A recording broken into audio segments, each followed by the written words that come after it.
الشن خزر، شاعر مشهور آذربایجانی که سیر تحول عمیقی در کلام و اندیشه داشته. الشن در روزگار جوانی یکی از مشهورترین میخانه سراهای جمهوری آذربایجان بود. اشعار او که عمدتاً طنز و هجو بود، مخاطبان رو به شور و شعف خاصی میرساند. او حتی وارد تولید نماهنگ در مفهوم عاشقی و خواستگاری هم شده بود.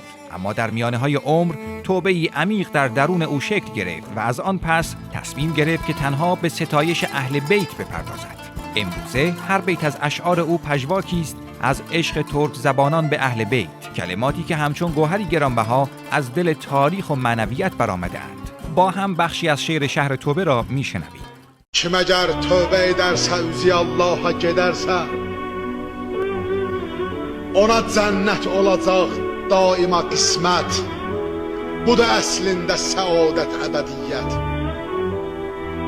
Yığdığın mal qısa müddət çatacaq karuva qardaş. Bunu dərk eyləyəsən kaş, qocalırsan da ötür yaş. Gələcək vaxt qoyacaqlar sinövün üstünə bir daş. Qalacaqsan elə çaş baş.